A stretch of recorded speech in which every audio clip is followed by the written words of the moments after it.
नमस्कार। आजको सन्दर्भ कार्यक्रममा यहाँहरूलाई स्वागत छ। म चन्द्रबानिया।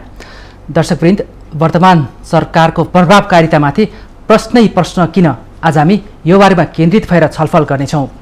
सरकार गठन भएर चलेको केही समयसम्म यसको सिग्नल ग्रिन थियो र जताततै वाहवाही कमाइरहेको थियो, समर्थनका स्वरहरू बढिरहेको थियो। जब 2 वर्ष कट्यो, 2.5 वर्ष कट्यो, त्यसपछि वर्तमान सरकारमाथि आलोचना र विरोधका स्वरहरू सुनिरहेको छ।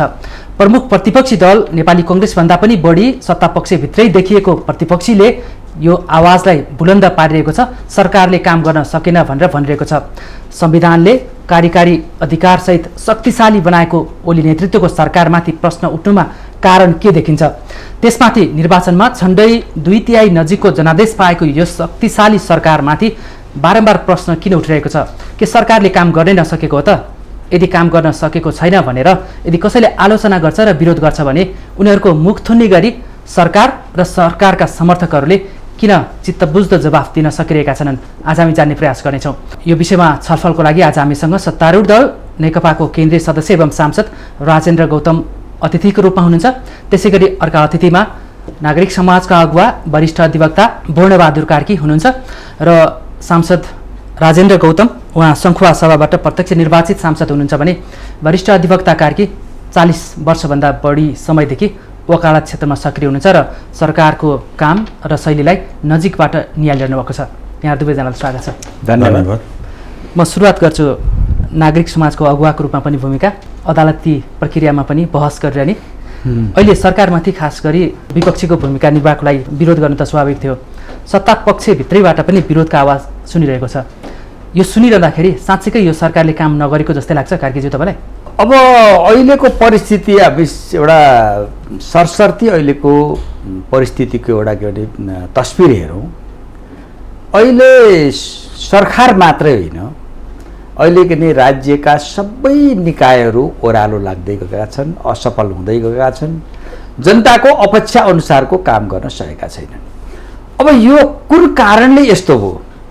सरकार त असफल हुने साथै राज्यका अन्य निकायहरू तपाईँ कुन चाहिँ सन्तुष्टि गर्ने ठाउँ छ? न त के भनेदेखि न्यायपालिका छ, न त किसिम राज्यका अन्य निकायहरू के भने अख्तियार दुरुपयोग अनुसन्धान आयोग छ, निर्वाचन आयोग छ, अथवा कुनै पनि त्यो हरेक अङ्गहरू के भने अहिले ओह्रालो लागेको स्थिति छ।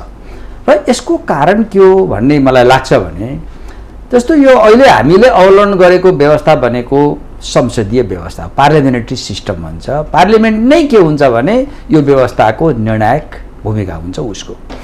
र त्यो यो व्यवस्थाभित्रमा जस्तो के भने राज्यका प्रमुख 3टा अङ्ग, कार्यपालिका, व्यवस्थापिका र न्यायपालिका, अनि सहायक अङ्गहरूमा अख्तियार दुरुपयोग अनुसन्धान आयोग, निर्वाचन आयोग, लोकसेवा आयोग लगायतका हुन्छन्।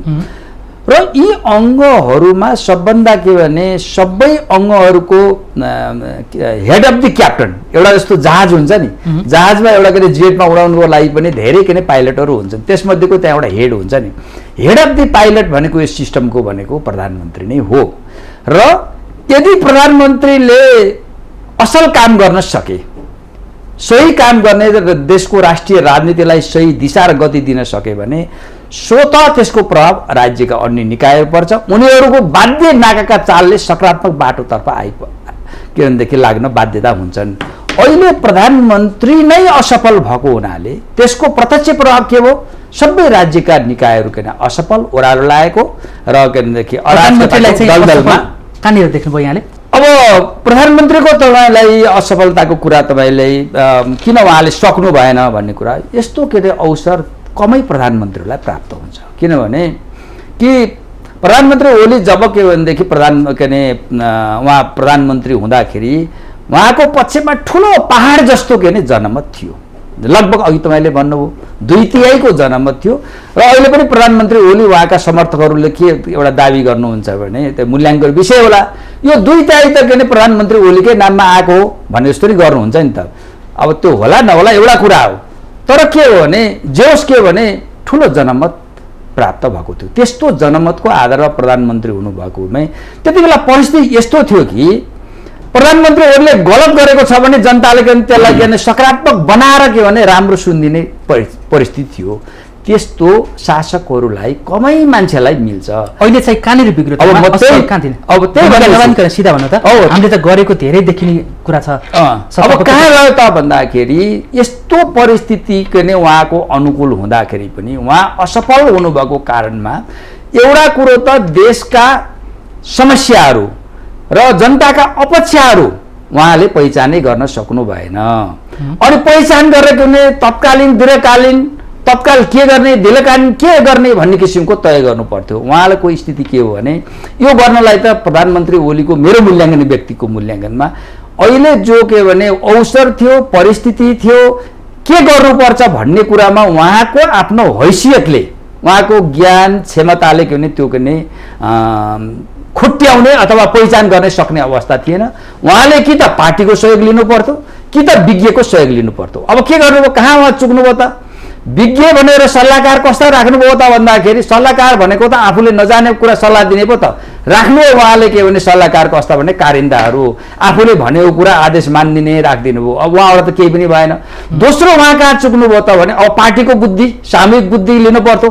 पार्टीलाई के हो भने होइन पार्टीलाई के भने एकलाई साथ लिएर गयो भने त यहाँको अवसर भयो शक्ति भयो बाँडफाँड गर्नु पर्यो। त्यस कारण पार्टीलाई चाँटाडै राख्ने आफू एक्लौटी चलाउने गर्दाखेरि यी दुईटा गलत प्रवृत्तिले गर्दाखेरि आफै पनि बुझ्न नसक्ने सहयोगी कमजोर राख्ने पार्टीको नि सहयोग लिन नसक्दाखेरि के भने अहिले प्रधानमन्त्री ओली असफल हुनुभएका मूल त यो कारण जस्तो मलाई लाग्छ। म तपाईँसँग फेरि आउँछु।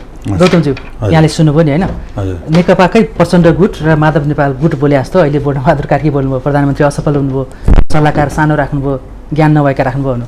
अहिले के प्रधानमन्त्री उहाँले भने जस्तै असफलतातर्फ उन्मुख हुनुहुन्छ? अब पहिलो कुरा के छ भने त्यो बोर्णजीको आफ्नो विश्लेषण हो। उहाँको विश्लेषणलाई हामीले सम्मान नै गर्नुपर्छ, तर तथ्य के हुन् त्यसमा जानुपर्छ। पहिलो कुरा के छ भन्दाखेरि एउटा कुरालाई म विश्लेषणको आधारमा म के कुरा भन्छु भने कि जनमतबाट यो सरकारले जुन खालको हैसियत र परिणाम यसले प्राप्त गरेको र यो सरकारले म्यासेज दिने हिसाबमा चाहिँ आफ्नो पार्टीको नेतृत्वलाई इन्ट्याक्ट राखेर अगाडि बढेको भए यसको रिजल्ट अलि बढी राम्रो आउँथ्यो भन्ने खालको कुरा उहाँले गर्नुभयो। म त्यसैमा टेकेर केही कुरा पहिले राख्न चाहन्छु कि मैले यतिखेर दुईटा हाम्रो पार्टीका स्थायी कमिटी र केन्द्रीय कमिटीका बैठकहरूलाई मैले यहाँ सिरानी हाल्नुपर्ने हुन्छ। एउटा स्थायी कमिटीको बैठक गत यो मङ्सिर 29 देखि पुस 75 सालमा स्थायी समितिको बैठक भयो। सरकारले चाहिँ 9 महिना आफ्नो कार्यकाल व्यतीत गरिसकेका थियो र त्यसको एउटा समीक्षा गर्यो सरकार पार्टीले। सरकारको ओरिएन्टेसन ठिक थियो, ठिक ठाउँमा गइरहेछ। जो बोर्णजीले पनि पहिले भन्नुभयो नि, सरकार चाहिँ सुरुका दिनहरूमा यसरी प्रस्तुत भयो। त्यस पछाडि फेरि 76 को पौष होइन माघमा हामीले पार्टी केन्द्रीय कमिटीको, अब हाम्रो पार्टी केन्द्रीय कमिटीको तपाईँले आकार देख्नै भएको छ। जम्मू केन्द्रीय कमिटीको बैठक बसेर केन्द्रीय कमिटीमा प्रस्तुत भएका खास गरिकन पार्टी अध्यक्ष प्रचण्डले नै त्यसको ब्रिफिङ गर्नुभएको थियो राजनीतिक प्रतिवेदनको। त्यो सहमतिकै दस्तावेज थियो कि उहाँले यो सरकारले यो प्रतिकूलताका बीचमा पनि यो चुनौतीका बीचमा पनि सरकारले गरेका कामका केही कार्यसूचीहरू उहाँले प्रस्तुत गर्नु। त्यो राम्रो थियो कि नराम्रो थियो? त्यही त मैले भने 7 वटा कार्यसूचीहरू राम्रा पोजिटिभ म्यासेज दिएर उहाँले राख्नुभयो। र उहाँले के भन्नुभयो तल कन्क्लुजनमा भन्दाखेरि वास्तवमा यस्तो क्राइसिसको बीचमा पनि सरकारले यी राम्रा कामहरू गर्यो जसको बारेमा पछि हामी चर्चा गर्ने नै छौँ। र तथापि पनि हामीले यसको सम्प्रेषण जनताको बीचमा जुन खालको सम्प्रेषण लानुपर्ने थियो हामीले सकेनौँ। त्यो चाहिँ सम्प्रेषण पार्टीले पनि गर्छ भनेर भन्नुभयो। र पछि लगत्तै फेरि स्थायी समितिको बैठक आरम्भ भइसकेपछि एउटा कार्यसूचीले यो कुरालाई छलेर चाहिँ सरकारको मूल्याङ्कन गर्न मिल्दैन। मैले यी 3टा कुरा राख्नुपर्छ। स्थायी समितिको बैठक बस्यो। स्थायी समितिको पनि ऐतिहासिक बैठक किन म भन्छु भन्दाखेरि दुवै अध्यक्षले कुनै एजेन्डा लगेनथे। स्थायी समितिलाई नै सामेल गरेर पार्टी केन्द्रीय कमिटीका एजेन्डाहरू प्रस्तुत गरियो सर्वसम्मतिले। कमा फुल स्टप ह्रस्व दीर्घ पनि मा पनि सहमति गरेर एउटा कार्यसूची बनाइयो र कार्यसूचीमा दुवै बैठकलाई दुवै अध्यक्षले सम्बोधन गर्नुभयो। त्यसपछि सीमा समस्याको बारेमा स्थायी समितिको बैठकमा छलफल भयो। सीमा समस्याको समाधानका निम्ति आजभन्दा 58-60 वर्ष अगाडि गुमेको भूमि, कालापानी, लिम्पुवा, धुरा लगायतका भूमिहरूलाई चाहिँ फिर्ता गर्ने क्रममा सरकारले जुन खालको प्रक्रियाहरू अगाडि बढाइरहेछ त्यसप्रति छलफल भएर जब त्यसको बैठकको रिजोल्युसन लेख्ने बेलामा भएपछि एकाएक स्थायी कमिटीको बैठक चाहिँ के अरे भनौँ नयाँ मोडमा गयो कि पार्टी अध्यक्ष र प्रधानमन्त्रीले दुवै पदबाट राजीनामा दिनुपर्छ भन्ने मोडमा गएपछि यो विवाद आयो। मैले यो कुरा किन भन्न खोजेको भन्दाखेरि कि एउटा पार्टीको शीर्षस्थ नेता, पार्टीको अध्यक्ष जो एउटा महाधिवेशनबाट अर्को महाधिवेशनसम्म निर्वाचित भएर आएको छ र पार्टीको जनमत ठिक छ, उहाँले पार्टीले आफ्नो घोषणापत्र, पार्टीको नेतृत्व, पार्टी सिङ्गो केन्द्रीय कमिटीले अगाडि सारेका कार्यक्रम नीतिहरूको आधारमा तर कसैले हामीले प्रोजेक्सन गर्नुपर्ने हुन्थ्यो। म बडा गर्वका साथ के भन्छु भने हामीले केपी शर्मा ओलीलाई उहाँले प्री हिस्ट्रीमा खेलेको भूमिकाको आधारमा, पार्टीमा उहाँले देखाएको रोलको आधारमा हामीले प्रधानमन्त्री बनाउने गरी उहाँकै नाममा हामी चुनाव लडेर आएको, चुनाव जितेर आएको यति ठुलो सङ्ख्यामा। त्यसै हुनाले जसलाई अगाडि साकेर प्राइम मिनिस्टर बनाउने हिसाबले हामी अगाडि बढेर गयौँ र उहाँ चाहिँ निर्वाचित जितेर आउनुभयो। यो खालको एउटा परिवेश हो। यो मैले किन भनेको खोजेको भन्दाखेरि प्रश्न चाहिँ यो ओली नेतृत्वको सरकारले काम गर्न सकेन। मैले यो काम गर्न सकेन तपाईँले असफल जस्तै भयो भनेर भनिरहेछ नि। यसलाई असफल भनेर म भन्दिनँ। उहाँले चाहिँ जसरी असफल भन्नुभयो नि, सरकारले तपाईँले दुई-तीनवटा कुराहरू, जस्तो चाहिँ तपाईँलाई म दुई-तीनवटा कुराहरू तपाईँहरूको बिचमा के राख्छु भन्दाखेरि सरकार जतिखेर निर्वाचित भएर आइरहेको थियो, यो सरकार आउँदाखेरि सङ्घीयताको एउटालाई कार्यान्वयन गर्ने कुनै ऐन कानुन नै थिएन सरकारसँग। तपाईँले म आफै के भन्छु भने म समेत सामेल भएको चाहिँ के अरे भनौँ न्याय कानुन तथा मानव अधिकार समितिमा हामीले 165 भन्दा बढी कानुनहरू चाहिँ त्यसलाई अहिलेको संविधान अनुरूपका कानुनहरू निर्माण गरेर अगाडि बढाउनु पर्ने त्यस्तो खालको एउटा चाहिँ ब्ल्याङ्क स्थिति थियो, खाली अवस्था थियो। त्यो परिस्थितिमा सङ्घीयता कार्यान्वयन गर्ने कुरा, कर्मचारी व्यवस्थापन गर्नुपर्ने कुरा, कर्मचारीको समायोजन गर्ने कुराहरूदेखि लिएर नयाँ राज्य, नयाँ एउटा खाली एउटा ब्ल्याङ्क कागजमा प्रदेश सरकार भनेर तपाईँले लिएर आउनु भएको थियो। त्यसलाई चाहिँ एक्सटेन्डिङ गर्ने चाहिँ ऐन कानुन नियमहरू चाहिन्थे त्यो सरकार चाहिँ गभर्न गर्नका निम्ति। त्यो परिस्थितिमा हामीले के अरे काम थालेका हौँ। तथापि पनि मैले दुई-दुईवटा कुरा इङ्गेज के गर्छु तपाईँलाई भन्दाखेरि यसको बिचमा पनि हामीले खास गरिकन विगतको नाकाबन्दी आदि इत्यादिलाई ध्यानमा देखिकन हामीले दुई देशसँगको, एक देशको परनिर्भरतालाई हटाएर हामीले दुईटै छिमेकीहरूसँगको आपसी हित र पारस्परिक लाभका आधारमा सम्बन्धहरूलाई नयाँ ढङ्गले सुदृढीकरण गर्ने हिसाबले हामीले नयाँ ढोका खोल्यौँ। काम धेरै मेगा प्रोजेक्टहरू काम गर्ने एउटा प्रक्रियामा हामी सामेल भएका छौँ, जसमा हामी पछि चर्चा गर्नेछौँ। एउटा खोलेको ढोका बन्द गर्यौँ होइन, खोलेको ढोका कसरी बन्द भयो? भारतसँगको सम्बन्ध होइन। तपाईँले सीमा समस्याको बारेमा कि त तपाईँले के भन्नु पर्यो भने छिमेकीहरूले जेसुकै गरे पनि हामी सहर बस्ने हो भन्ने तरिकाले जानु पर्यो। होइन भने आजसम्म तपाईँले जति पनि अहिले मेरो दलभित्र रहेका प्राइम मिनिस्टरहरूको एउटा के अरे लाइन देख्नुहुन्छ तपाईँले। यो गौरवको कुरा पनि छ कि मेरो दलभित्र 4-4 जना प्रधानमन्त्री भएका व्यक्तित्वहरू हुनुहुन्थ्यो। आखिर यो समस्या त्योभन्दा अगाडि कतिवटा प्रधानमन्त्रीहरू देशमा बने होला? तपाईँले आज हामीले लिम्पियाद्वारा पूर्व प्रधानमन्त्रीहरूको सङ्ख्या बढ्नु नै पार्टीको लागि उपलब्धि हो। होइन, मैले भन्न खोजेको के छ भने सबैले आफ्नो आफ्नो कार्यकालको समीक्षा गरौँ। मैले के काम गरेँ भने म मेरो दलको मात्रै भन्दिनँ। तपाईँले चाहिँ के अरे 62-63 सालको ऐतिहासिक जनआन्दोलनपछि त्यसका उपलब्धिहरूलाई संस्थागत गर्नका निम्ति बनेका सरकारहरू र त्यसको नेतृत्वले गरेका कामहरूको पनि त समीक्षा हुनुपर्छ। किनभने हामीले सङ्घीय लोकतान्त्रिक गणतन्त्रलाई संस्थागत विकास गरेर परिवर्तनको प्रतिफल जनतासँग पुर्याउने भन्ने चाहिँ जुन खालको शपथ भन्नुहोस् या कमिटमेन्ट भन्नुहोस्, प्रतिबद्धता जनाएर हामी अगाडि जाँदैछौँ। त्यस हिसाबमा मैले के भन्छु भन्दाखेरि तपाईँले जनताले अपेक्षा गरे अनुरूपको सम्पूर्ण काम भए त म पनि भन्दिनँ। तर यो मुलुकको रूपान्तरण र परिवर्तनका निम्ति यो सरकारले जस्ता मेगा प्रोजेक्टहरू सञ्चालन गरेर अगाडि बढ्ने कोसिस गर्यो र राष्ट्रियताको सन्दर्भमा, राष्ट्रिय एकताको सन्दर्भमा, सार्वभौम सत्ताको रक्षा गर्ने सन्दर्भमा यसले जुन खालको भूमिका खेल्यो त्यसले गर्दाखेरि क्रमशः यो भूमिकालाई चाहिँ के अरे भनौँ यता आइसोलेसन गर्दै गर्दै एक किसिमको चाहिँ के अरे नयाँ खालको एउटा गठजोड नयाँ खालको गठबन्धन बनाएर सरकार असफल छ, सरकारले केही गरेन भन्ने खालको म्यासेज दिएर एउटा स्थिरता, स्थायित्व, शान्ति, अग्रगमनको निम्ति उभिएको नेता र नेतृत्वमा बनेको सरकारलाई चाहिँ के अरे कमजोर बनाउने प्रयास भइरहेछ। त्यो इन्टरनल्ली पनि भयो र बाहिरबाट त्यो कुराहरू भएकै छन्। त्यसै हुनाले मेरो आग्रह के छ, विद्वान साथीहरूलाई पनि भने त्यसको चाहिँ ग्रेभिटीमा गहिराइमा गएर ती सबै पक्षहरूको बारेमा विश्लेषण गर्न जरुरी छ भन्ने मेरो कुरा हो। त्यसैले म सरकार असफल छ भन्ने कुरा पटक्कै मान्न तयार छु।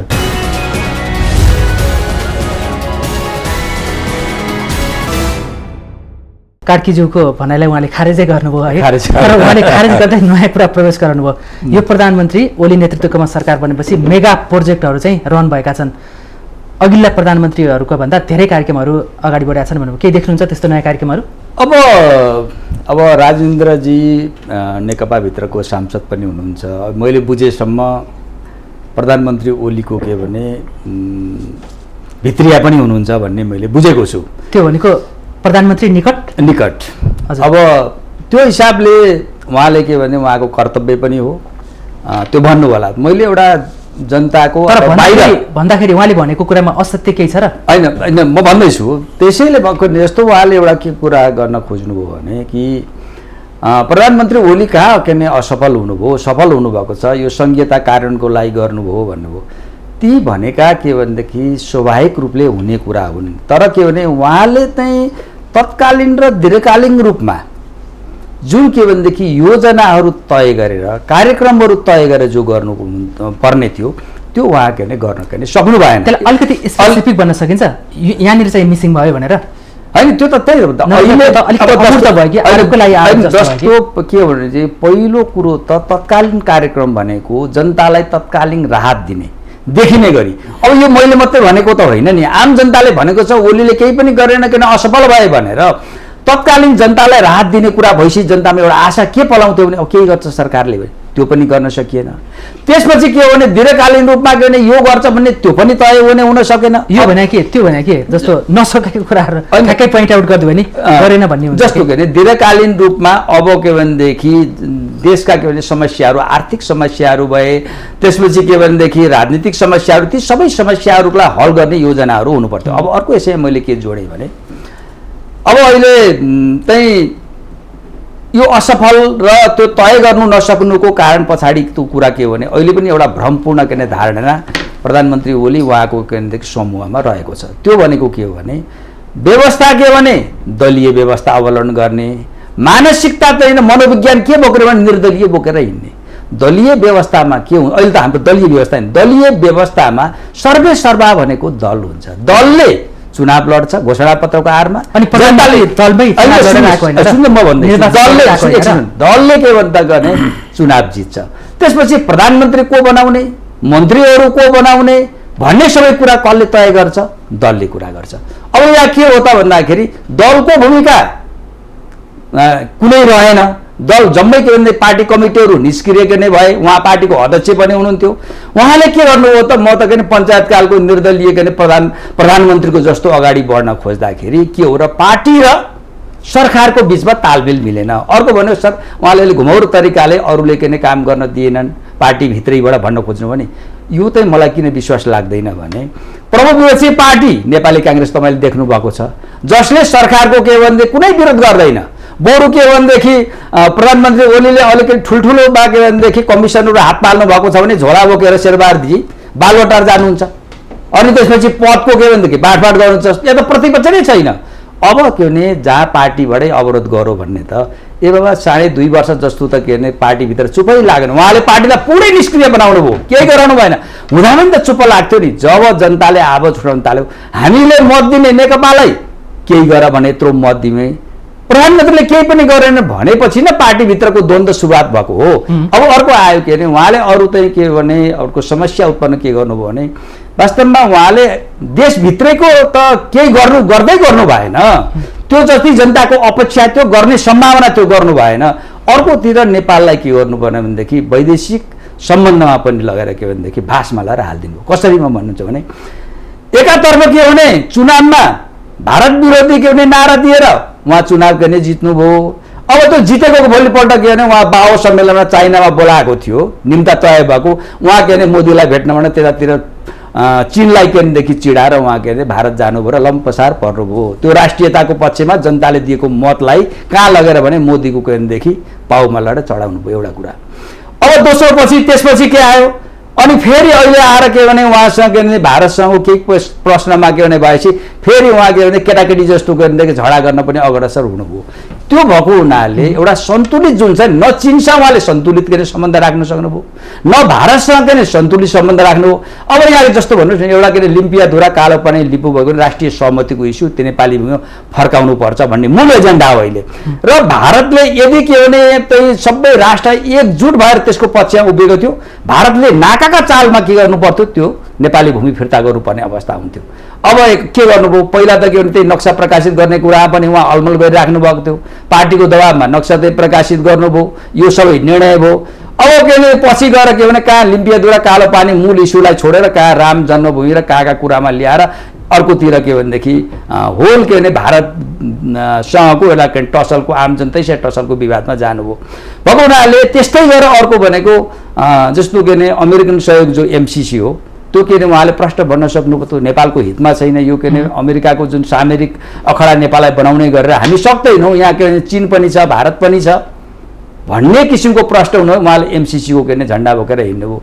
गर्दाखेरि त उहाँको अहिले अन्त जस्तो नेपालले अहिलेसम्म वैदेशिक जुन सम्बन्ध परराष्ट्र नीति अपनाउँथ्यो, असंलग्न परराष्ट्र नीति, दुईटा छिमेकी मुलुकप्रतिको मैत्री नीति चीन र भारतप्रति, अनि पश्चिमा मुलुकसँग यी दुईटा के भने एउटा सन्तुलित नीति गर्ने भनेको उहाँले त के गर्नु भने मलाई लाग्छ यति साह्रो परराष्ट्र नीतिमा यति साह्रो के भनेदेखि खल्बे ल्याएको असफल प्रधानमन्त्री त उहाँ नै पहिलो जस्तो लाग्छ मलाई त।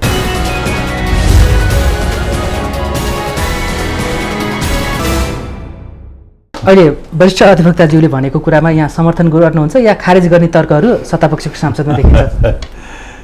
अब प्रधानमन्त्री केपी शर्मा ओलीको नेतृत्वमा बनेको सरकारले आफ्नो राष्ट्रिय हित र स्वार्थलाई प्राथमिकतामा राखेर कसैसँग नझुकिकन राष्ट्रियता, राष्ट्रिय सार्वभौमिक सत्ता र भौगोलिक अखण्डताको पक्षमा र छिमेकीहरूको सम्बन्धलाई आपसी हित र पारस्परिक लाभका आधारमा सम्बन्धहरू पुनर्परिभाषित गर्नुपर्छ भन्ने हिसाबले विदेश सम्बन्धहरूमा उहाँले जे अभिव्यक्तिहरू, जे दृष्टिकोणहरू अगाडि सार्नु भएको छ स्वाभिमानका साथ। दोस्रो कुरो कि आजभन्दा मैले फेरि दोहोऱ्याउँछु कि 58 वर्षभन्दा अगाडि नै नेपालको भूमि अर्कालाई सुम्पिएको भूमि फिर्ता गर्नुपर्छ भनेर कसै न कसैले लिड गर्थ्यो। पार्टी सहमत थियो, त्यो ठिकै कुरा गर्नुभयो उहाँले, पार्टी सहमत नभइकन यो हुँदैन। त कसै न कसैले खुट्टा टेकेर लिड त गर्नु पर्थ्यो नि त। उहाँ सरकारको प्रधानमन्त्री होइन मात्रै होइन, पार्टीको अध्यक्ष पनि हो। त्यसो भएको हुनाले केपी ओलीको बारेमा विश्लेषण गरिरहँदा केपी ओली यो नेकपा भन्ने पार्टीको फर्स्ट अध्यक्ष पनि हो भन्ने कुरा बुझ्नुपर्छ, निर्वाचित अध्यक्ष हो। त्यसो भएको हुनाले अध्यक्षबाट चाहिँ प्रधानमन्त्रीलाई डिट्याच गर्ने या चाहिँ प्रधानमन्त्री अध्यक्षको बिचको चाहिँ उहाँको रोललाई चाहिँ के अरे भनौँ नबुझ्दाखेरि उत्पन्न हुने समस्या हुन्। त्यसो भएको हुनाले अब लिपुले काला पानीको समस्यालाई उठाउनै हुँदैन थियो भने अर्को कुरा हो, उठाएन भने पनि के नारा लाग्छ, किन सक्थ्यो इन्डियाको अगाडि। अब बोर्णजीले के भन्नु भने इन्डियामा जाने कुरै लम्पसार पर्नुभयो भनेर विश्लेषण गर्नुभयो। त्यसमा म सहमत छैन। अब कहाँ जानु उचित थियो, कहाँ जानु उचित थिएन, कुन चिज प्रायोरिटीमा थियो, कुन चिज प्रायोरिटीमा थिएन भन्ने त्यो प्रायोरिटाइज गर्ने कुरा चाहिँ हामीले हेर्ने आँखा एउटा होला, सरकारले प्रायोरिटाइजको एउटा मुद्दा हेरेर त्यसको चाहिँ के अरे भनौँ प्रधानमन्त्रीले त्यहाँ चाहिँ उपस्थिति जानुपर्छ कि पर्दैन त्यो चिजलाई हेरेर चाहिँ डिसाइड गर्ने कुरा हो। त्यसै हुनाले कुन कन्फरेन्समा चाइना गयो, कुन कन्फरेन्समा इन्डिया गयो भन्ने आधारमा उसको राष्ट्रियता सम्बन्धी उसका अडानहरू, दृष्टिकोणहरूमा कहाँ लम्प पसार परो भनेर भन्न मिल्दैन, मलाई त्यसो लाग्दैन। तर म इतिहासमा आज तपाईँले एक देश परनिर्भरतालाई हटाएर तपाईँले उत्तरीतिरका 6-6वटा नाकाहरू खोल्ने जुन निर्णय गर्यो, जुन के अरे भनौँ जुन खालको एउटा कनेक्टिभिटीको जो प्रक्रियालाई अगाडि बढायो, मलाई लाग्छ योभन्दा कुनै अर्को सरकारले गरे भए हुन्थ्यो नि। किन केपी ओलीले नै पर्खनु पर्यो? त्यसो हुनाले मैले के भन्छु भन्दाखेरि कम्तीमा गरेको कामलाई चाहिँ हामीले गर्यो भनेर भन्न सक्नुपर्छ भन्ने गरे। 3-3वटा तपाईँलाई रेलको चाहिँ रेल मार्गहरू खोल्ने कुराको एउटा के अरे कमिटमेन्ट छ। केरुङ काठमाडौँ लुम्बिनी, तपाईँलाई रक्सोल काठमाडौँ, उत्तर पनि दक्षिण पनि, पूर्व पश्चिम रेल मार्गको प्रक्रिया तपाईँले ठेका प्रक्रिया अगाडि बढिरहेछ। तपाईँले देखिरहनुहुन्छ यी त अब एउटा गेम चेन्जर चाहिँ के अरे भनौँ आयोजनाहरू हुन् नि। यसको बारेमा नै आँखा चिम्लेर खोइ के गरौँ भनेर भन्न मिल्छ? नम्बर 1। त्यस्तै गरेर तपाईँले 6-6वटा उत्तरी नाकाको कुरा गरेँ मैले, 4-4वटा पूर्व पश्चिम राजमार्गहरूको प्रायोरिटी दिएको कुरा तपाईँले हेर्नुहोस्। यो उत्तरी नाकालाई अलिकति स्पष्ट पारिदिनु। पूर्वी पहाडी जिल्ला सङ्खुवा 6बाट निर्वाचित पनि हो। आसपासका 6वटा नाकामध्ये 6वटा नाका मध्येको एउटा नाका किमाथाङका मेरोमा पर्छ सङ्खुवा 6मा। अहिले तपाईँले जस्तो 100 किमाथाङकाबाट चाइनाको रियो भन्ने त्यहाँको डिस्ट्रिक्टको सदरमुकाम रियोमा पुग्न किमाथाङकाको जहाँ चाहिँ एउटा नदी छ, त्यो अरुण नदी यो साइडमा छ, अरुण नदीबाट उता चाङ्गा बजार पर्छ। अहिले पनि बजार छ, त्यहाँ गाडीहरू कुदिरहेछ। त्यहाँबाट 160 किलोमिटरमा ऊ आफ्नो सदरमुकाममा पुग्छ। त्यहाँबाट 162 किलोमिटरमा खाँदबारी आइन्छ। त्यसमध्येको 14 किलोमिटर ट्र्याक ओपन हुन बाँकी छ र त्यो 14 किलोमिटर ट्र्याक ओपन गर्ने कुरा पनि हामीले त अलिकति भिरको अलि पत्थर एरिया चट्टानी एरिया भएको हुनाले नेपाल सरकारको निर्णयबाट नेपाली सेनालाई हामीले दिइसकेका छौँ। यही सरकार आएपछि गरे हो जो म यहीँ जीवित छु। तपाईँले चाहिँ के अरे 6-6वटा चाहिँ नाकाहरू खोलेर उत्तरी नाकाहरूमा बिएपीहरू खोलेर त्यसको निर्माण कार्य प्रारम्भ भइरहेछ। त्यो त म जिउँदो साथी छु। मकामै गएर चाहिँ के अरे भनौँ बिओपी लगेर राखिसक्यो त्यसको सुरक्षाको निम्ति, सीमा सुरक्षाको लागि। त्यहाँ चाहिँ के अरे निर्माणको काम चाहिँ के अरे भने ठेक्का आह्वान भएर लागिसकेको छ। यस्तो खालको परिस्थिति छ। मैले 1-2वटा उदाहरण दिएको। तपाईँले अर्को स्वास्थ्य क्षेत्रमा हेर्नुभयो भने नेपाल सरकारले हरेक वार्डमा एउटा स्वास्थ्य चौकी पुर्याउने गरी आफ्ना कार्ययोजनाहरू अगाडि बढाएको छ। त म के देख्छु भन्दाखेरि मैले मेरो जिल्लामा एकै ठाउँमा एकैपटक 29वटामा यो कार्यक्रम लिएर जान सफल भएँ भनेपछि त सबै एमपीहरू त्यसरी लागेका छन् भने चाहिँ अब 77 जिल्लामा कतिवटा स्थानीय 753वटा स्थानीय निकायमा कतिवटा वार्डहरू होलान्। शिक्षाको क्षेत्रमा तपाईँले हेर्नुहुन्छ भने हरेक प्रशासनिक युनिट एउटा इकाइमा एउटा तहमा भनौँ न, अहिले त्यसलाई तह भन्ने संविधानले व्यवस्था गरेर तहमा एउटा प्राविधिक शिक्षालयको प्रक्रिया चाहिँ आरम्भ गरिसकेका छ। धेरै ठाउँमा पुगिसकेका छ प्राविधिक शिक्षालयहरू। त्यसमा विद्यालयहरूलाई विद्यालयको विद्यार्थी त्यसको आउटपुट त्यसको रिजल्ट हेरेर त्यसलाई चाहिँ के अरे भनौँ यो प्रविधि मैत्री बनाउनका निम्ति एउटा विद्यालयमा 30 लाखभन्दा बढीका चाहिँ के अरे भनौँ त्यसलाई कम्प्युटराइजको एउटा शिक्षामा रूपान्तरण गर्नका निम्ति त्यो चिजहरू अगाडि गइरहेछ। त्यसरी तपाईँले भूकम्प पुनर्निर्माणको क्षेत्रबाट हेर्दाखेरि तपाईँले अधिकांश निर्माणको काम अन्तिम तहमा पुर्याइसकेका छ। तपाईँले त्यस हिसाबले हेर्नुपर्छ।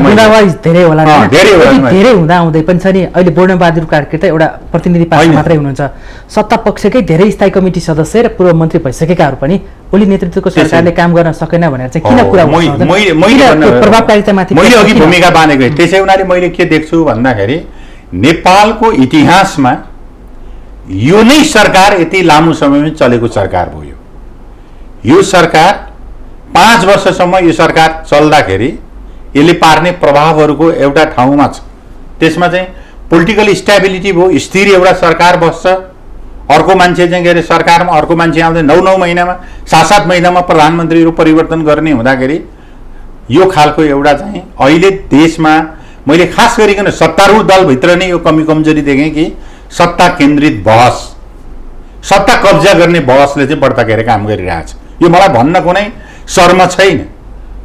त्यसरी नै अब उहाँले भन्नु न प्रतिपक्षता एउटा खास साइजमा आएको छ। खास साइजमा आएको हुनाले उसले भूमिका दिन सकेका छैन, त स्वाभाविकै हो। त्यसैले सत्तारूढ दलभित्रै नै पनि सत्ता पनि यही छ प्रतिपक्ष पनि यही छ भन्ने हिसाबले प्रस्तुत भइरहेछ। त्यसैले हामीले भनेको के हो भन्दाखेरि यदि सत्तारूढ दलभित्र या सरकारका कमी कमजोरी छन् या सत्तारूढ दलभित्र चाहिँ कुनै वैचारिक राजनीतिक प्रश्नमा, सिद्धान्तको प्रश्नमा, कार्यक्रमको प्रश्नमा, नीतिको प्रश्नमा या बाटोको प्रश्नमा या चाहिँ कार्यक्रमको प्रश्नमा हामीले त संविधानले नै समाजवादका आधारहरू तयार गर्ने गरी हामीले कार्यक्रम, मेगा प्रोजेक्टहरू, मेगा कार्यक्रमिक योजनाहरू अगाडि बढाएर लिएर जाने भनेर भनेका छौँ नि त। त्यसमा पो बहस हुनुपर्ने त। तर अहिले बहस के भइरहेछ भन्दाखेरि प्रधानमन्त्रीजी खोइ छोडो त्यो कुर्सीमा पो बस्नु पर्यो भन्ने हिसाबले बहस भइरहेछ। तथापि पनि अहिले पछिल्लो एउटा परिणाम चाहिँ पार्टीभित्रको परिणाम अलिकति बढी सुखद छ। के छ भन्दाखेरि अब हामी मिलेर नै नेपाली जनताले हामीलाई रूपान्तरण परिवर्तनको निम्ति जुन खालको म्यान्डेट दिएका हुन् त्यो म्यान्डेटलाई चाहिँ कार्यान्वयन गर्ने गरी एकताबद्ध भएर जाउँ भनेर पार्टी अध्यक्षहरूको बिचमा जुन खालको एउटा अन्डरस्ट्यान्डिङ बनाएको छ। तपाईँले कार्यदल बनेको देख्नु भएको छ 6 सदस्य। उनीहरूले प्रारम्भिक प्रतिवेदन पनि चाहिँ पार्टी अध्यक्षहरूलाई बुझाइसकेका छन्। यस हिसाबले हेर्दाखेरि अब ढिलै भए पनि सकारात्मक दिशातर्फ चाहिँ पार्टी चाहिँ अगाडि बढेको छ। किन भन्दाखेरि यो एउटा पार्टी, ठुलो पार्टी, सत्तारूढ पार्टी, प्रतिनिधित्वको हिसाबले ठुलो सङ्ख्यामा प्रतिनिधित्व भएको पार्टी भएको हुनाले यो पार्टीले लिने दृष्टिकोण, यसका कदमहरूले पनि राष्ट्रिय राजनीतिमा प्रभाव पार्ने हुनाले त्यही समस्याहरू उत्पन्न भएका हुन्। त्यसै हुनाले नेताहरूले चाहिँ यो एउटा कुरालाई बुझेर अगाडि बढ्नुपर्छ। पार्टीहरू बलिया भए लोकतन्त्र बलियो हुन्छ, लोकतन्त्र रहे गणतन्त्र बलियो हुन्छ, गणतन्त्र बलियो भए यो भनिने दलहरूको भूमिकाको हिसाबले अगाडि जाने हो। व्यवहारले रूपान्तरण गर्नुपर्छ। अहिले समस्या के हो भन्दाखेरि तपाईँले मुख्य थप दिउँ भन्दाखेरि हामीले व्यवस्थाहरू परिवर्तन गर्दै गयौँ, बहुदल ल्यायौँ, लोकतन्त्र आयो, गणतन्त्र आयो, सङ्घीय लोकतान्त्रिक गणतन्त्रहरू आयो। तर हाम्रा सोच, विचार, आचरण, दैनिकी, रहनसहन, बोलीचाली, हाम्रा अभ्यासहरू चाहिँ हाम्रा चाहिँ गणतान्त्रिक हुन सकेका छैन। त्यो कुरामा म पनि मान्छु। हजुर, अब 6 सदस्यको कुरा ल्याइहाल्नुभयो। त्यो 6 सदस्यीय सुझाव दिन गठित कार्यदलले यसलाई यो विवादलाई टुङ्ग्याउन सक्ला? त्यो मान्ने होला त्यो समितिले दिने सुझाव? होइन, समितिले दिने अब टप टु बटम रसो दीर्घ नै के अरे भनौँ चाहिँ के अरे मानेर मान्छन् मान्दैन त्यो त तपाईँ अब हामी देखि नै हाल्छौँ। तर के छ भने सारमा यो अब पार्टीको ओरिएन्टेसन के हो भन्दा ओरिएन्टेसन चाहिँ के हो भने अब महाधिवेशनमा जाने।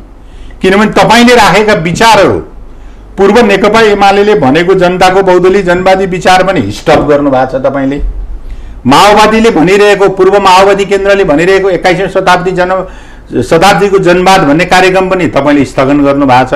माओवाद पनि स्थगन छ। आफ्ना आफ्ना विचारहरूलाई स्थगन गरेर हामीले समाजवाद उन्मुख जनताको जनवाद या जनताको जनवाद मार्फत समाजवादका आधारहरू तयार गर्ने भन्ने एउटा पोलिटिकल रिजोल्युसनमा सहमति गरेर तपाईँले आफ्नो यात्रा अगाडि बढाउनु भएको छ। भनेपछि यस्ता वैचारिक प्रश्नहरूमा, यस्ता सैद्धान्तिक प्रश्नहरूमा चाहिँ हामीले महाधिवेशनको फोरममा गएर अन्तिम किनारा लगाउनु पर्ने छ। त्यसो हुनाले दिशा चाहिँ अब हाम्रो त्यतै गयो। कार्यदलको सुझाव अब महाधिवेशन केन्द्रित हुनेछ। एकदम कार्यदलको सुझाव महाधिवेशनमा केन्द्रित हुनेछ। महाधिवेशनमा जानका निम्ति चाहिँ सहमतिका साथ जानुपर्छ भनेर हाम्रो वैधानिक व्यवस्था छ।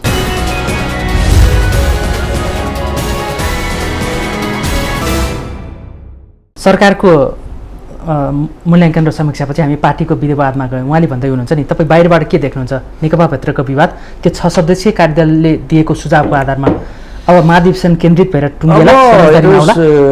राजेन्द्रजीको जस्तो कि राजेन्द्रजीले भन्नुभयो, अहिले के भने ओली सरकारले के भने धेरै के गरेको छ, शिक्षामा भयो, स्वास्थ्यमा भन्नुभयो, यी झिना मसिना कुरा हुन्। परिस्थिति र देशको आवश्यकता र जनताले राष्ट्रिय आवश्यकता र जनताको अपेक्षा अनुसार जनताले के भनेदेखि केही गर्नुभयो भनेर महसुस नगरेको प्रश्न हो। र अनि दोस्रो कुरा चाहिँ के हो भने प्रधानमन्त्री ओलीलाई उहाँको क्षमता देखाउनलाई गर्नको लागि कसैले अवरोध गर्यो कि? उहाँ त यस्तो प्रमुख विपक्षी पार्टी यस्तो हुन्छ कि जसले अवरोध खडा गर्ने गर्छ नि प्रायः। मैले अघि नै भनिसकेँ, नेपाली काङ्ग्रेसको त हालत यस्तो थियो कि ऊ के भने बरु हरियो झन्डा देखाउनेवाला त्यो रोक्नेवाला स्थितिमा थिएन, त्यो स्थितिमा थियो। अब पार्टीभित्र पनि के भने धेरै पछि मात्रै पार्टीबाट विरोधको सुरुवात भएको। र प्रधानमन्त्री ओलीलाई त यस्तो थियो कि यति राम्रो गाडी थियो जसकोमा के अरे उहाँले के भनेदेखि 100को स्पिडमा हाँक्दा पनि कसैले स्पिड के अरे रोक्नेवाला थिएन। तर के गर्नुभयो उहाँले त्यो के अरे 100को स्पिड त हाँक्न सक्नु के भएन। कहिले गाडी के के अरे वा दायाँतिरलाई ठोक्काउनुहुन्छ, कहिले बायाँतिर ठोक्काउनुहुन्छ, गाडी नै चलाउनुहुन्छ, गाडी नै क्षतिग्रस्त बनाइदिनु भयो। त्यस कारण मलाई के लाग्छ भने एउटा नेपाली उखान छ, नाच्न जान्दैन आँगन टेढो। आफूले केही पनि गर्न नसक्ने, परिस्थितिलाई अवसरलाई सदुपयोग गर्न नसक्ने, अनि त्यसपछि के भनेदेखि झेना मस्याङ कुरा गरेर मलाई पार्टीले दिएन फलानु दिएन भने यो त कुरा त यो विश्वसनीय कुरा होइन। अब दोस्रो कुरा जुन पार्टीभित्रको मलाई कुरा के लाग्छ भने अब अहिले जुन कार्यदल बनेको छ, करिब करिब हामीले बाहिरबाट हेर्दा के देखियो थियो भने नेकपा करिब करिब अब के विभाजनको अन्तिम बिन्दुमा पुग्यो भन्ने किसिमको देखा परेको थियो। यही क्रममा के भने नेकपा के भने एमाले पनि दर्ता भइसकेको थियो, अहिले त दर्ता पनि भइसकेको आइसकेको थियो, त्यो सबै कुरा आइसकेको थियो। तर विभाजन रोकियो। मलाई लाग्छ के भने यो विभाजन रोकिएको भनेको ओलीजीले मन परिवर्तन गरेर विभाजन रोकिएको होइन। अहिले उहाँले के भने विभाजनको लागि आफ्नै उहाँका गुटका मान्छेहरूले साथ नदिएको कारणले विभाजन गर्न सक्नु भएन र अहिले पनि नेकपा त अहिले दर्ता भएको छ। अहिले पनि उहाँको विभाजनको मानसिकताबाट के भनेदेखि बाहिर आउनु भएको जस्तो मलाई किन लाग्दैन।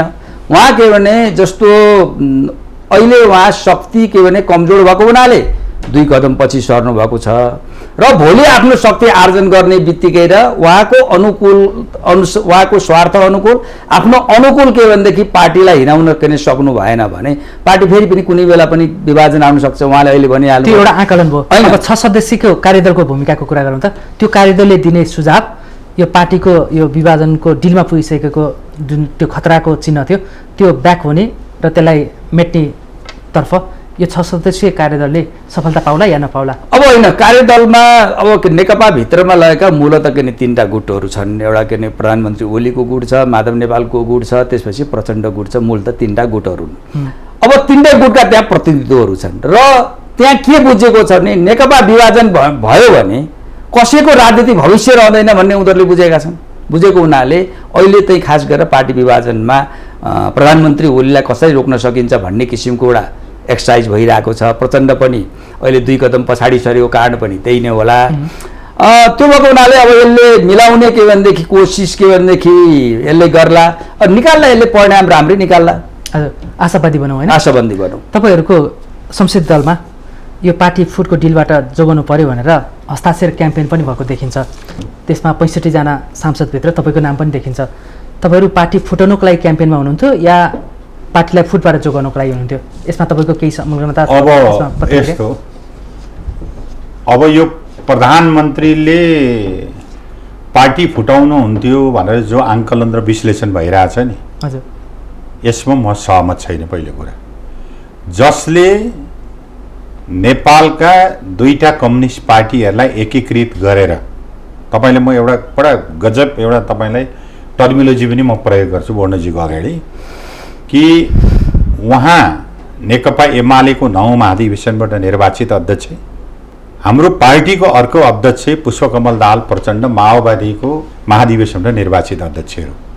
उहाँहरू निर्वाचित अध्यक्ष भएको हिसाबले नै आफूमा रहेको असाधारण अधिकार प्रयोग गरेर निर्वाचित दुवै केन्द्रीय कमिटीलाई विघटन गरेर नयाँ नेकपा नामको पार्टी बनाएर नयाँ कमिटी फर्मेसन गर्नुभयो।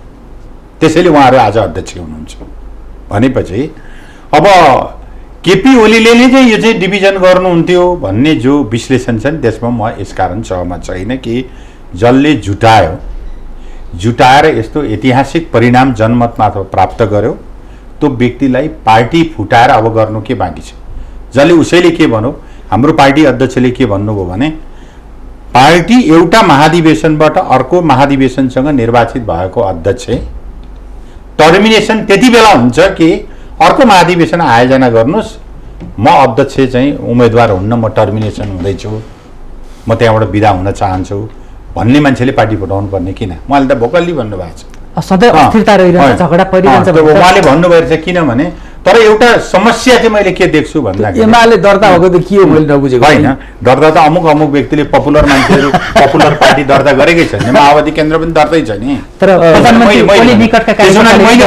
तपाईँलाई के भन्छु भन्दाखेरि यो बितुकको बहस हामी नगरौँ। अहिले प्रचण्डजीलाई पनि कसैले चाहेर अध्यक्षबाट हटाउन सक्दैन, केपी शर्मा ओलीजीलाई पनि कसैले हटाउन सक्दैन। हाम्रो विधानको त्यस्तो असामान्य विशेष व्यवस्था हामीले गरेका छौँ, हट्दैनन् उनीहरू। त्यसो भएको हुनाले मलाई पार्टी डिभिजन गर्थे केपी ओलीको नेतृत्वमा भन्ने कुरा त्यो चाहिँ कुनै सन्दर्भ छैन त्यसको भन्ने कुरा अब अलिकति हस्ताक्षर अभियान अब हस्ताक्षर अभियानको सन्दर्भमा किन लाग्नु भने तपाईहरु पार्टी एकताको अब म कति लागे अब त्यसको धेरै कुरा अहिले यहाँ नगरौँ होइन म त पार्टी एकताको त्यो पक्षमा हस्ताक्षर गर्ने परिस्थिति मध्ये तपाईं पनि एक हो 61 जना मान्छेहरूको नाम छ धेरै मान्छेको त्यहाँ हस्ताक्षर छैन कहिले चाहिँ एउटा गुड फेथमा साथी एकताको प्रक्रिया अगाडि बढ्नु पर्यो यहाँ नाम हालिएको छैन हजुर भनौँ भने एकताको प्रक्रियाको निम्ति नाम हालेको कुरालाई नगर भनेर किन भन्ने तर खालि के हेर्नु पर्यो भने त्यसको चाहिँ के अरे भनौँ त्यो एउटा सिनभित्र कुन कुन एलिमेन्ट्सहरूले काम गरिरहेछन् त्यो विश्लेषण चाहिँ पत्रकार साथीहरूले गर्ने हो हामीले गर्ने होइन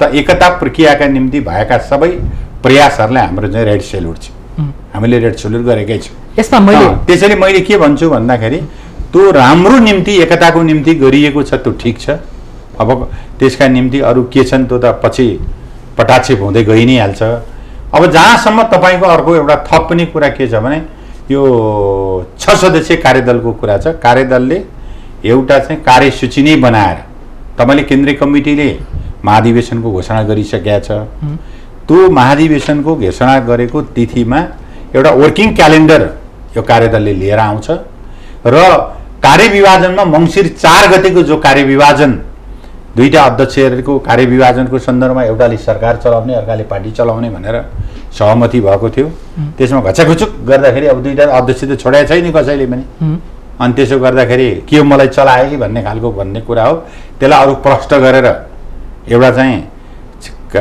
कार्यविभाजनको प्रष्टता गरेर त्यसले आउँछ र अरू जति पनि वैचारिक राजनीतिक विषयहरू छन् त्यो महाधिवेशनको रङ्गमा बहस गर्ने गरी हामी जान्छौँ त्यही नै कन्टेन्ट सार कन्टेन्ट त्यही बोकेर दिन्छ यसले प्रतिवेदन किनभने त्यहाँबाट नयाँ ठाउँमा दिन सक्ने स्थिति छैन यसको प्रारम्भिक सुझावलाई हेरिसक्यो यहाँले मैले हेरेको छैन तर अब छलफलको प्रक्रियाबाटै बुझिहालेँ पछि निर्देशन त्यसरी गर्छ 6 सदस्यलाई होइन निर्देशन दिने कुरै भएन नि यो लाइनको लिएर आउनु तपाईँले त अब अध्यक्षहरूले कार्यदल बनेको त अध्यक्षले त्यसको त टिआर पनि त होला नि त कार्यदल भनेको बिना टिआरका कार्यदल हुन्छन् र तपाईँले सरकारले बनाउने कार्यदल दलले बनाउने कार्यदल टिआर सहितका हुन्छन् किनभने विवादका एजेन्डाहरू यही हुन् हजुर अब विवादका एजेन्डा त के हो भने स्थायी कमिटीका 7वटा कार्यसूचीमा रहेका छलफलका एजेन्डा नै पनि विवादका एजेन्डा भए त्यसका सन्दर्भमा कसरी ल्यान्डिङ गर्ने यसमा सरी मान्नेज्यू अब यो 6 सदस्यीय कार्यदलले चाहिँ सुझाव कहिलेसम्म यो सार्वजनिक गरिसक्छ होइन कि यो गोप्य रहन्छ अब उसले प्रारम्भ किन गोप्य राख्नुपर्ने विषय नै छैन त्यो त दुईटा अध्यक्षलाई दिने हो उनीहरूले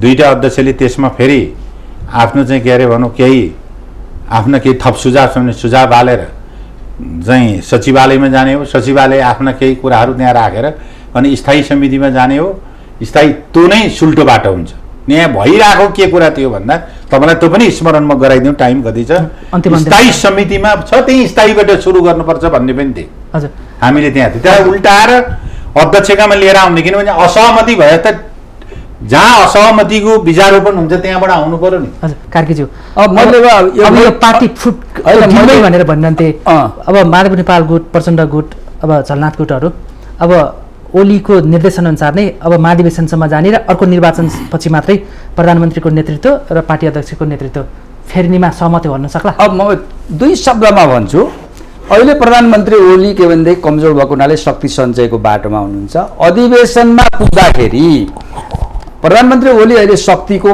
पदको के एडिक्ट जस्तो भइसक्नु भएको छ उहाँलाई आगामी अधिवेशनबाट उहाँलाई के भनेदेखि फेरि पनि पार्टी अध्यक्षमा उहाँ उठ्नुहुन्छ यो बाहिरको सबै यो अहिले के प्रचण्डलाई दिएको के भनेदेखि भ्रम वामदेवलाई दिएको भ्रम अथवा माधव कुमारले गर्दा सबैको उहाँ के हो भने आगामी अधिवेशनमा उहाँ उठ्नुहुन्छ र त्यति बेला के दिनुहुन्छ भने हिजो के मदन भण्डारीले ल्याएको के बहुदलीय जनवादको पक्षमा कोही लागेन त्यसैले म उठेँ भन्नुहुन्छ त्यही पोइन्टबाट कि त पार्टी के एकताबद्ध राख्नुपर्ने हो भने सबैले के बहुदलीय जनवाद मानिदिनु पर्यो उहाँलाई के भनेदेखि फेरि पनि आवश्यकता हो त्यसकारण उहाँलाई के पार्टी अध्यक्ष मानिदिनु पर्यो र चुनाव भोलि जित्यो भने फेरि प्रधानमन्त्री बन्ने के छोडिदियो भने यो पार्टी के रहन्छ होइन भने यो पार्टी फेरि पनि के भनेदेखि अधिवेशनको के दायाँ बायाँमा फेरि दुर्घटना पर्न सक्छ अच्छा अब स्थायी कमिटी सदस्य एवं प्रधानमन्त्रीका मुख्य सल्लाहकार विष्णु रिमाले त भनिसक्नुभयो अब यस्तै गरी किचकिच गर्ने हो भने प्रधानमन्त्री फेरि अर्को महाधिवेशनबाट अध्यक्ष बनेर आउन सक्नुहुन्छ भनेर त्यो त तपाईँले एउटा भन्नु न उहाँले पाइतो सारिसक्नुभयो त्यो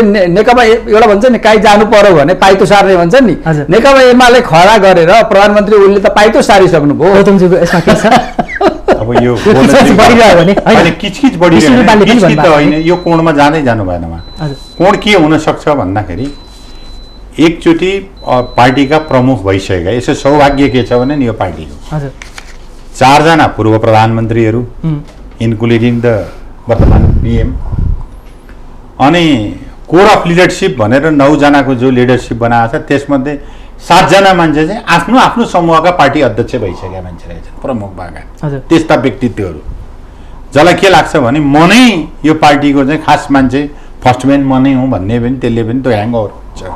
त्यसो भएको हुनाले भोलि महाधिवेशनको हलबाट, मलाई त्यस्तो त लाग्दैन, महाधिवेशनको हलबाट केपी ओली चाहिँ के अरे पूर्व प्रधानमन्त्री भइसकेको, अध्यक्ष एकचोटि भइसकेको मान्छे छोड्छ भने अरूले किन नछोड्ने भने नयाँ ठाउँमा भनेपछि नयाँ नेतृत्व आउन सक्छ। अब नयाँ ठाउँमा जान सक्छ, त ओपन हुने महाधिवेशन भने। एउटा महत्त्वपूर्ण कुरा, यो विवादलाई मिलाउनको लागि एउटा कार्यदलले आफ्नो ढङ्गले काम गरिरहेछ, अर्को चाहिँ प्रधानमन्त्रीले मन्त्रीमण्डल पुनर्गठन गरेर विरोध गर्नेहरूलाई त्यो महाधिवेशन र अर्को निर्वाचनसम्मको जानको लागि, मुख थुनको लागि अब मन्त्रीमण्डल पुनर्गठन गर्दै हुनुहुन्छ, त्यसमा राजेन्द्र गौतम लगायतका अनुहारहरू देखिनुहुनेछ, यो सत्य हो? होइन, अब प्रधानमन्त्रीको मन्त्री परिषद पुनर्गठन गर्ने कुरा प्रधानमन्त्रीको आफ्नो अधिकारको कुरा हो। पार्टीका त्यो अधिकार हो, यो बिचमा त्यो माहौल बन्दैछ। यो अब मन्त्री परिषद पुनर्गठन हुन सक्छ, त्यो त अब मिडियामै आइरहेछ, साथीहरूले भनिरहनुहुन्छ अब 2 वर्ष 2.5 वर्ष काम गरी सक्नु भएको छ। यो भनेको चाहिँ छ नि त्यो महाधिवेशनबाटै नेतृत्व फेर्न र अर्को निर्वाचनपछि मात्रै प्रधानमन्त्री फेर्नको लागि हाललाई चाहिँ मन्त्रीमण्डल पुनर्गठन गर्न लागेको होइन। अब त्यो त त्यस्तो भविष्यवाणी गरेर अहिले त्यो कुनै सम्भावना छैन। खालि कुरा के बुझ्नु छ भने मन्त्रीहरू पुनर्गठित हुन सक्छन्, पुनर्गठन हुन सक्छ, त्यो उसको कार्य सम्पादन क्षमता, उसले दिने परिणाम, रिजल्ट, सारा चिजले एउटा प्राइम मिनिस्टरले आफ्नो मन्त्रीहरू कसले कस्तो काम गरिरहेका छन् त्यो हिसाबले नै हुनसक्छ। तपाईँले भने जस्तो तत्काल हुँदैछ यो पार्टीको स्थायी समितिको बैठकपछि भन्नुहोस् न, अहिले स्थायी कमिटीको बैठकपछि मन्त्रीमण्डल पुनर्गठन हुन्छ, पुनर्गठनको प्रक्रियामा जान्छ। तर त्यो प्रधानमन्त्रीको अधिकार हो, कुन दिन कुन तिथिमा कुन बारमा गर्नुहुन्छ त्यो त प्रधानमन्त्रीको कुरा हो। हस्, समय सकिएको छ। महत्त्वपूर्ण विचार र समयको लागि यहाँ दुवैजनालाई धन्यवाद। धन्यवाद।